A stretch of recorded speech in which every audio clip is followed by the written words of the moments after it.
Hey guys, what's up? It's Alex, and in this video, I'm gonna let you in on a little behind the scenes action on my secret copywriting process. Roll it, Ted.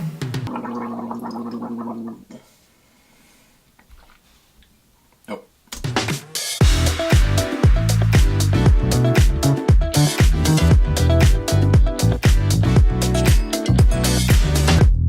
Okay, so a question I get from a lot of creatives, especially copywriters, is how do you get into flow?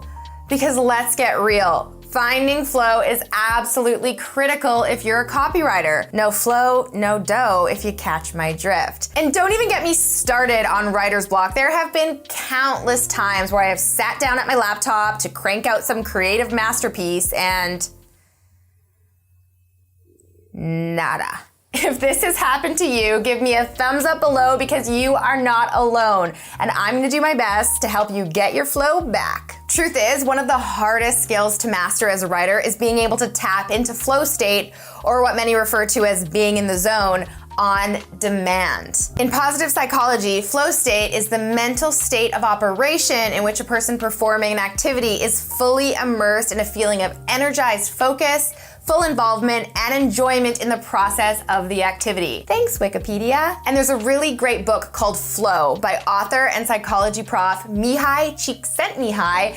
I had to Google how to say that I recommend you get your hands on, that dives deeper into this whole subject of flow state. I love being in flow. There's no doubt that when I'm in copywriting flow, every word I write is fun. It allows me to stay creative without overthinking or overanalyzing what I'm doing. This is why I always write copy in more than one sitting. Great copywriting requires both the left and the right side of the brain. So first, I get into creative flow using the right side of my brain, and I let myself think in ink without any rules or critique, just pure brain dumps of mad genius. Then I'll revisit what I wrote another day with my copy editor left side of the brain activated and layer on all those marketing tactics and components of a compelling offer, all of which I cover right here on my YouTube channel. So be sure to hit subscribe so you don't miss a single video from me, and click that little bell icon so you can be notified when my next copywriting tutorial goes live. All right, let's get into the good stuff, shall we? Here are my 7 steps for getting in the zone. Step 1, identify your most creative time of day. We all work in different rhythms and cycles. You may get a creative surge once everybody else has gone to bed and you have no distractions. Or maybe you're like me and you wake up every morning feeling fresh and full of creativity that can be quickly squashed at the mere glance at your inbox. So whether you're a night owl, early bird, or midday blue jay, spend some time thinking about when you're feeling the most creative and what dampens your creative mojo. Maybe it's distractions at home, inbox overload, pending evening plans, or looming deadlines.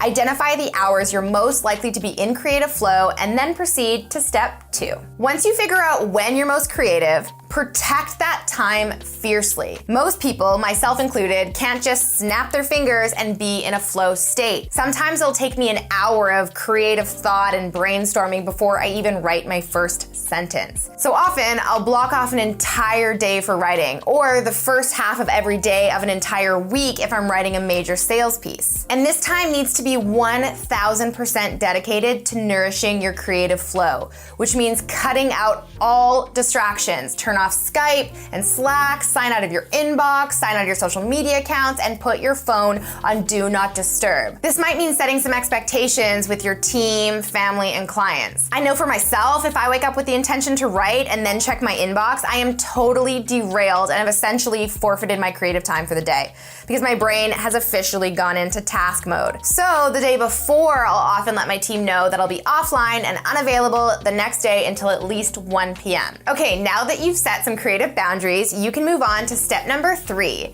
set incremental goals. As I mentioned in step 1, I rarely write a sales page in one sitting. In fact, that's a daunting goal that would freak anyone out and majorly hinder flow. So when I sit down to write, my goals are always incremental, based on the nature of the task and the creative energy required. So usually my goals will flow something like this. Goal number 1, outline the sales page. 2, research and brainstorm the hook. 3, write the hook, which is usually the lead into your sales message and takes the longest to write. 4, finalize the details of your offer. 5, write the first draft of your sales page. 6, copy editing, 7, finalize the headlines, 8, proofread, and 9, complete the final draft. If you'd like to learn more about this process and my entire copywriting workflow, click the bell icon below to be notified when that video is released. Okay, now on to step number 4. Look for creative inspiration elsewhere. I don't know about you, but for me, inspiration will seem to strike in the strangest of places, especially the shower. Something about the kinetic energy of flowing water really gets my creative juices flowing. So if you're experiencing any sort of writer's block, don't force it or get frustrated. I encourage you to do something different. Read a book, listen to a podcast, get out in nature, have a shower, or switch up locations. I know for me, sometimes when I'm working from my home office, I'll find a million other things to do than sit down and write. So heading to a nearby coffee shop or a co-working space can really help stir things up in that brain of mine while removing the potential of getting distracted by busy work at home and actually help me activate flow state. And I'm curious to hear from you. Where do you find creative inspiration, and where is the strangest place that inspiration has struck for you? Comment below and let me know. And now, step number 5, my favorite. Set up your creative container. For me, writing has become a ritual that I really enjoy. If I'm at my home office, I'll turn on my diffuser with some beautiful and calming essential oils. I'll make coffee or tea and definitely have a water right next to me. I turn off all my notifications and apps, and even Wi-Fi if I don't need it for research. I'll clear off my computer desktop and open a Word document. Then I'll pop on my noise-canceling headphones and play my very, very favorite Spotify playlist that helps me get into the zone super quickly. If I'm writing on the road or from a cafe, I'll do all of that, except I'll just bring some essential oil roll-ons that I'll put on my temples and below my ears. Okay, step number 6, and this is the most important. Give yourself some leeway. Whatever you do, don't start writing at the 11th hour right before a deadline unless you must. Even though I do believe that procrastination breeds productivity, that doesn't apply very well to creative work in my opinion.